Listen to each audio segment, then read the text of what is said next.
Hello and welcome to Coffee with Carey. Welcome. Thanks for stopping by. Today's episode is a follow-up to a previous episode I made. I did an episode last year sometime about what to do if you're feeling invisible. And oddly, that was one of the episodes that created quite a bit of comment activity.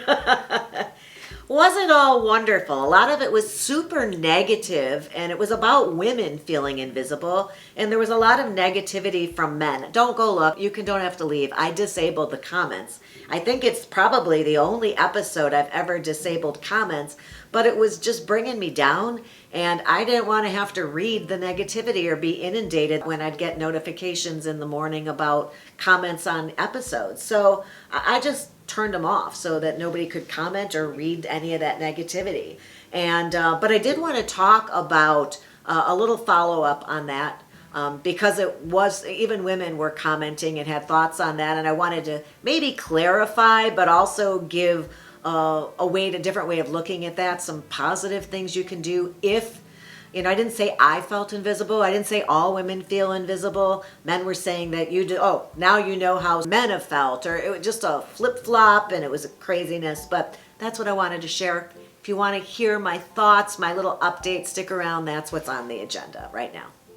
So again, despite all the comments in there, I didn't say all women are invisible or feel invisible after 50. And most of that episode, if you want me to know the truth, was about feeling invisible, not to men dating or invisible because of a loss of attractiveness or sex appeal. A lot of it was about feeling invisible in the workplace or getting service at stores or a restaurant, things like that. So again, I just want to put it out there. Everyone is different, has different experiences. I was not saying everyone. I was not saying nobody. I never make, if I can help it, sweeping generalizations, categorizing lots of people or stereotyping people into a group, because all of us are unique with our own individual lives and choices and circumstances. So what I did want to share about that is that if you are a person who is feeling invisible, like so many people were making comments, is that I wanted to give you a few things to remember, to keep in mind if that's something you're contending with. One is that this has a lot to do sometimes with energy. If you are a negative, downer person, or if you're at all on social media, if you're the Karen or, bringing negativity or complaints to situations, then yeah, people don't want to be a part of that. They're going to just ignore somebody. And if you have that vibe about you, people pick up on that and you could be ignored. To be helped in a store or to be considered for a new position or a job in general.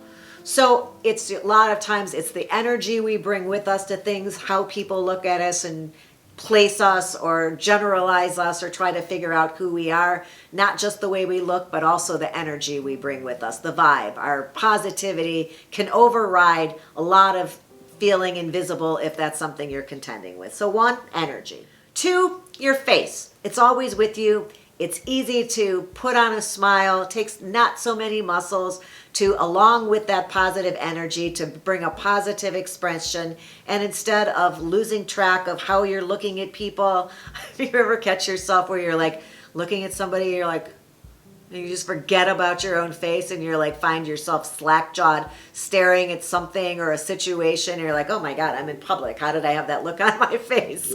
I've done that. My daughter used to do that all the time when she was like a young girl. I'd be like, you're in public with that like mouth wide open staring at people. It's not good manners to stare. So remember to smile. That's all I'm saying. Remember that your face is attached to you and that's what other people are looking at first and foremost. And if it's positive and has a good attitude and it comes with a smile, that negates a lot of the situations that we were talking about. Number 3, nobody can discount the power that confidence has in how people look at you, see you, and the inability to ignore you if you are exuding not only that positivity and that smile, but a confidence. And that has to do with the way you carry yourself. If you are lacking in that confidence because of your age or just because of situational things, or it's something that you've been dealing with for many years, then I encourage you that now is the best time to address that and try to change that attitude about yourself to build yourself up. I have other videos about this, but also counseling, self-help books, anything about self-improvement and building yourself up, and affirmations that you can tell yourself. Sometimes it's as easy as looking in the mirror every morning and telling yourself that you are, those Saturday Night Live bit, right? You are good enough, you are good, you are kind. Those things, that's not BS. That's an actual thing that actually works. The more you say these things to yourself, that you are a good person, you are a kind, giving person, you are smart, you are capable, you should be confident because you have all these things going for you, talking to yourself in the mirror. Eventually that sinks in, just like bad messages that are repeated to people over and over, they start to believe those. Truly, you can start to believe your own messages that you create for yourself. So I encourage you to look into affirmations if confidence is something that you don't feel comes naturally to you.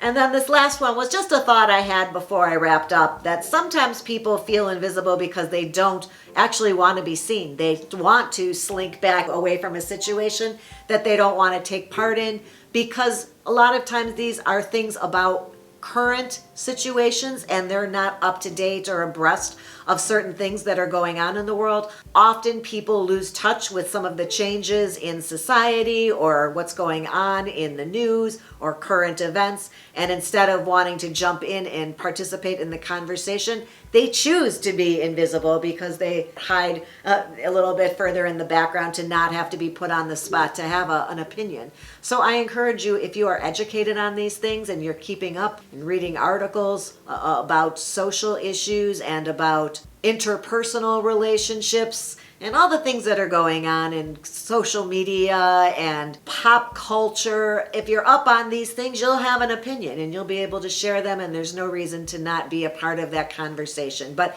staying current and in the know is a huge step to being able to step forward and be seen and be heard and not being invisible. So I just wanted to throw that out there as well.